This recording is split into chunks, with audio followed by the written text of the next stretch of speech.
everybody, how's it going? For today's presentation, let's take an up-close and personal, in-depth look at the 2004 Cadillac CTS-V. And this is going to be a detailed, in-depth review of the CTS-V.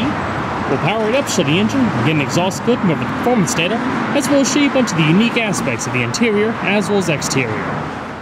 And before we begin, I'd like to take a moment to extend a big thanks and special shout out to Lamborghini Carolinas located in Greensboro, North Carolina for providing the CTS-V featured in today's in-depth review.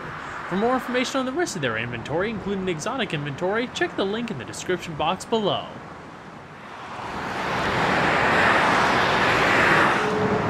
And so, without further ado,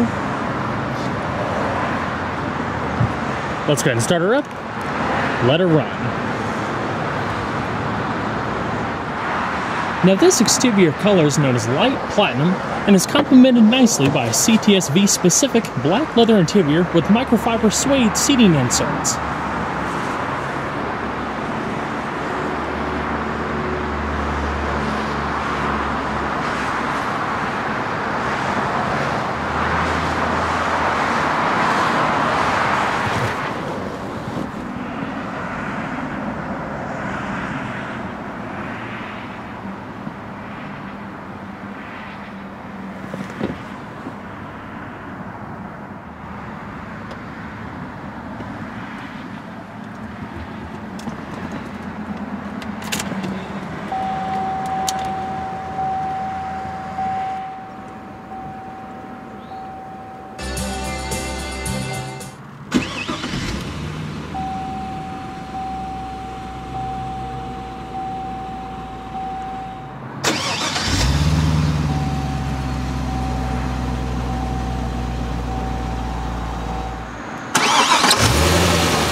Directing the car is a hydraulic assist, speed proportional rack and pinion steering system specifically developed for the CTS-V.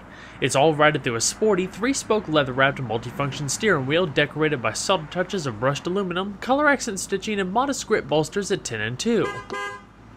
We'll talk more about performance later in the video, but initially the first generation CTS-V derived its V8 engine from the C5 Corvette Z06, in addition to borrowing the Corvette's gearbox as the sole transmission option, a Tremec T56 6-speed manual paired with a dual-mass flywheel for smoother operation, Getrag limited slip differential, 3.73 to 1 final drive, and a revised rear differential housing for increased strength and cooling abilities out back. And so, we're going to flip on the automatic projector xenon headlamps, fog lamps, as well as the hazards. Both of the front windows are fully automatic, whereas the back windows are just automatic down. So, let's go and check out the exterior. The CTS was somewhat of an anomaly for Cadillac when it launched in 2003. A rear-wheel drive sedan developed and built in America and tested on Germany's famed Nürburgring, while having the option of a manual transmission. Unlike the Cavalier-derived Cimarron of the 80s and Opel-derived Catera of the 90s, the CTS is widely recognized as the brand's first legitimate effort in creating a world-class sports sedan, far different from anything the brand had ever built in the past. CTS was the first Cadillac vehicle to debut an all-new design philosophy known as art and science, characterized by a stunning chiseled profile with sharp edges and crisp intersecting lines. With the development of the CTS-V, GM's performance division created the most powerful production Cadillac ever, a car that could legitimately compete against the steep German competition from BMW M and Mercedes AMG. The CTS rides on the then new Sigma platform and was the first GM car to use ultra-high strength steel in the chassis. It's lighter and stronger in addition to having superior safety profiles with better energy absorption and reduced intrusion in case of an accident. The heart of the CTS-V though is its powertrain. Rather than using a higher output version of Cadillac's dual overhead cam Northstar V8, they borrowed the tried and true 5.7 liter LS6 overhead valve pushrod V8 from the Corvette Z06. Originally, the CTS was only designed to incorporate a V6, therefore, for packaging and cost reasons, the LS6 was a more viable and powerful option at the time compared to the 4.6 liter Northstar. In eliminating excess noise, vibration, and harshness typically associated with the Corvette's application, Cadillac gave the CTS a stiffer engine cradle, revised engine mounts, and more. With an excellent starting platform, overall changes to the chassis itself were kept to a minimum, with most of the strengthening coming from revising and tuning of various chassis and suspension components. A steel strut tower brace spans the engine compartment, firming up the front and providing a more linear response with the retuned steering. Underneath, changes range from 27% stiffer spring rates, firmer dampers and bushings, Nivro matte self-leveling rear shocks, and larger diameter anti-roll bars, increasing by 3.6mm in front and 3mm in the rear. The hydroformed front and rear cradles are larger and reinforced even further. Underneath the front, there's a belly pan that helps aid in aerodynamics by reducing drag and high-speed lift, not to mention increased engine cooling. With the increased torque, both the drive shaft and CV joints are thicker and more durable. Compared to a standard 6-cylinder CTS, the V gains about 200 to 300 pounds of extra weight, with 62 pounds being from the larger engine and 60 pounds being from the more robust 6-speed manual, giving it a slight increase in front-end weight bias to 54% over the front axle, compared to the V6's 52%. GM's StabiliTrak chassis control system, which was also borrowed from the Z06, includes 4 driver adjustable modes, including a track-designed competition mode that relaxes the car's governing systems, allowing the driver to explore the car's performance limits even further. Outside, styling upgrades were kept to a minimum.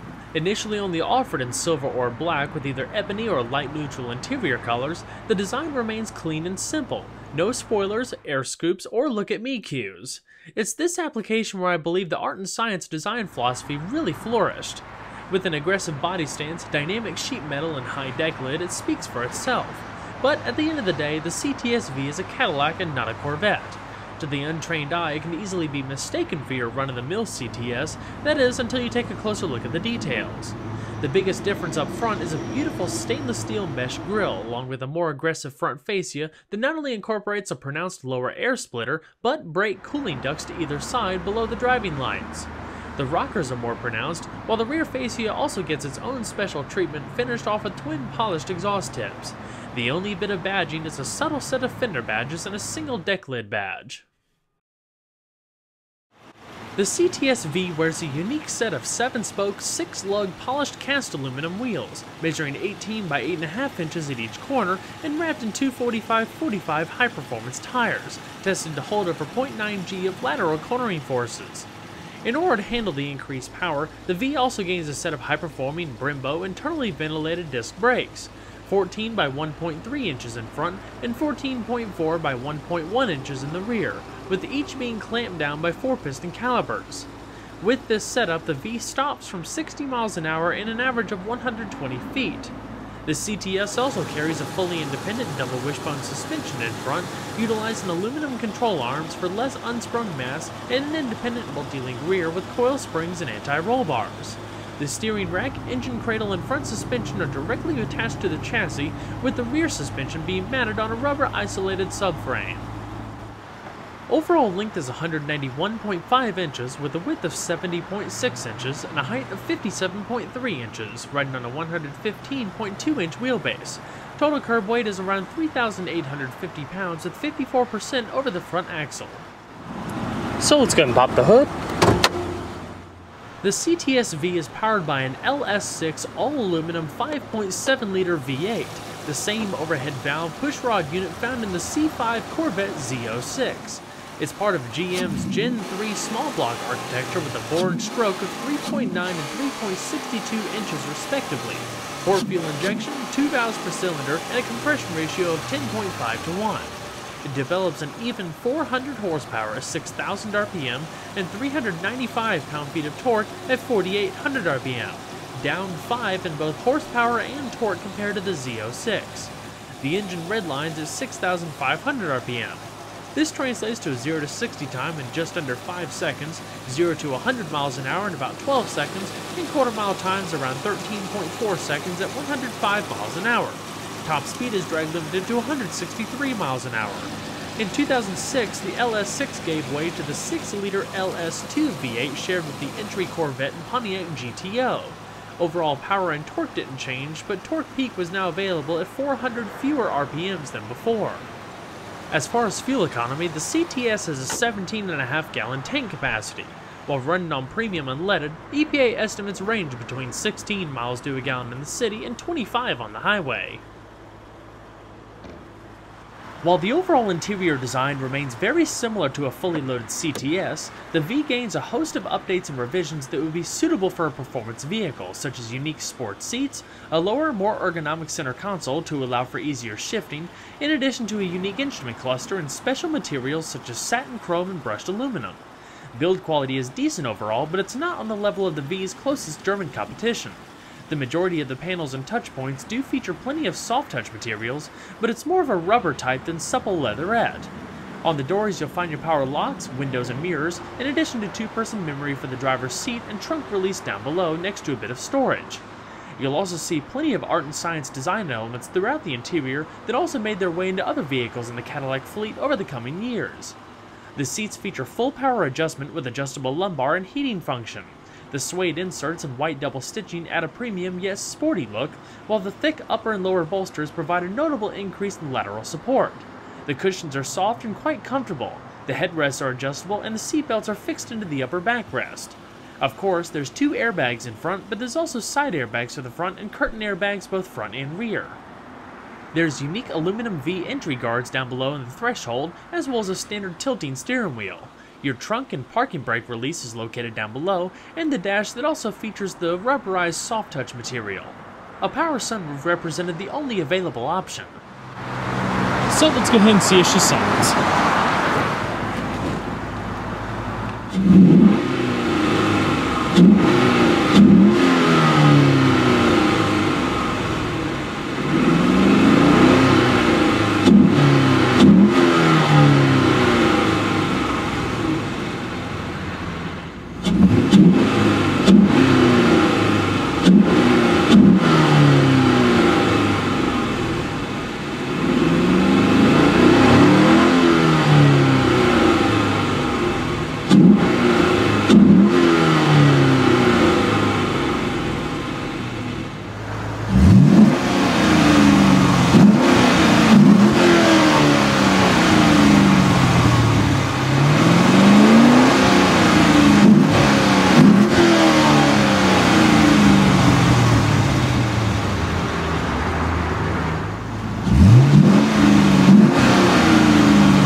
So we gotta shut her up.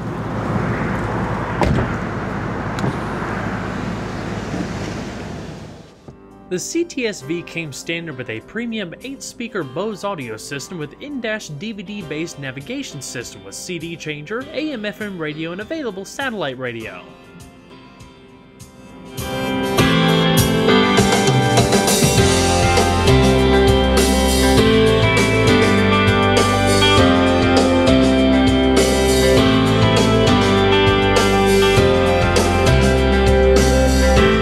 Cloth-wrapped A-pillar, side curtain airbags, as well as padded visors with 3-position garage home link. Your vanity mirrors are also illuminated. And you have a standard auto-dimming rearview mirror with your OnStar controls located right beneath.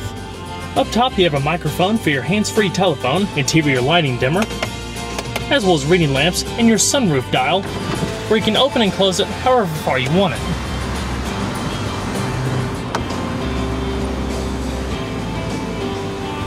I always thought the vents in these generation Cadillacs were pretty cool. It looks like they were borrowed from the Saab design used for many years.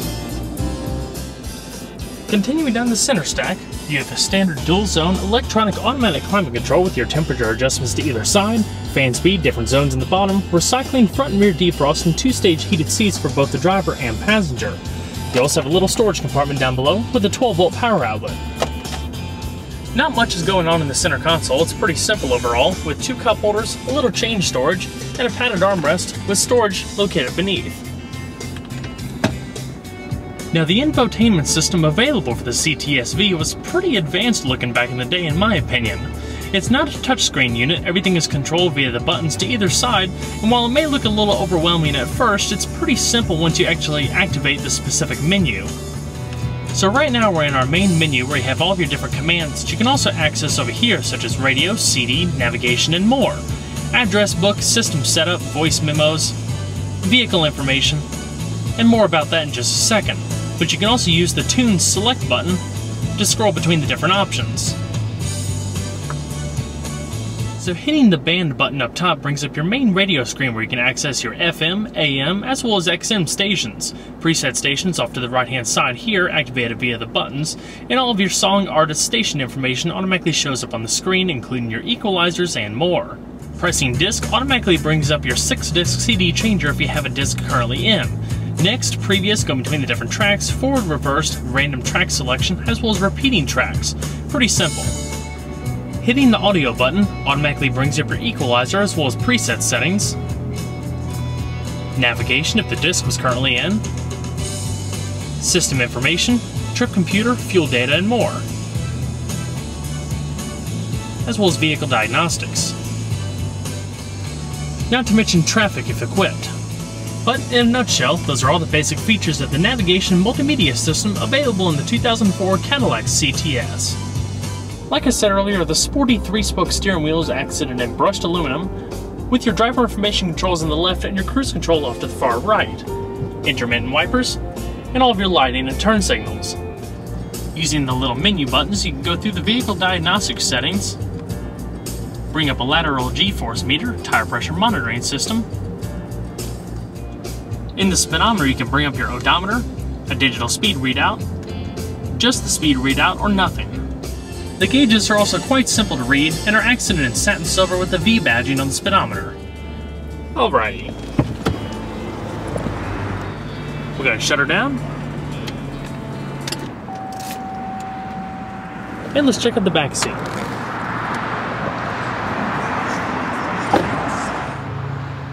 The back seat of the cts-v also carries the unique design traits that you find in the front. The door panels are also wrapped in the soft rubberized material,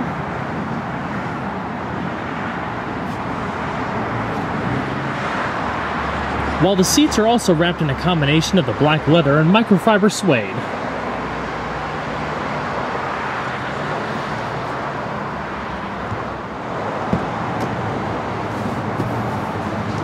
Climbing into the back seat of a first generation CTS really isn't too hard. The doors also close with a nice soft thud to them, and overall interior space, I'm about 5'10", 5'11" or so, and with a comfortable seating position for myself out front, I probably have about 2.5 inches of leg space and about 1 inch of headroom. Typically, vehicles that have sunroofs have a little bit of a dip-down headliner in the middle, just so the sunroof can store between the headliner and the roof.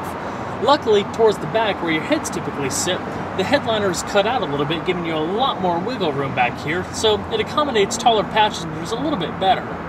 People over 6 feet might be a little bit cramped in the CTS, but it's really up to you to kind of feel it out and sit in for yourself to see what you think. There's 2 storage nets on the back of the seats, a little cubby down below, as well as a 12-volt power outlet, grip handles, coat hooks, and 2 reading lamps located up top.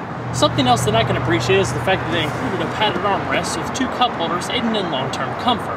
And if you needed to in a pinch, you could sit a third person in the middle. The headrests are adjustable, and you do have side curtain airbags in the back. I would say backseat comfort for this particular class is excellent. The seats are a little bit on the firmer side, but the bottom cushion has a lot of give to it. There's also some nice lateral supports across the side keeping you hugged in, and a fantastic amount of lower back support, which helps prevent fatigue on longer rides. Overall, definitely not bad. So let's check out the rest of the vehicle, shall we? Pop the trunk on the CTS and you'll find around 12.5 cubic feet of space overall. It's not too bad, it's nice and open, doesn't have any extra cubbies or anything like that, but it's a nice flat loading space. If you need a little bit of extra space, you can also fold down the rear seats in a 60-40 split fashion, so you can load cargo all the way up to the front.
The passenger seat also features the same power adjustments, including the extra power lumbar that you find on the driver's seat.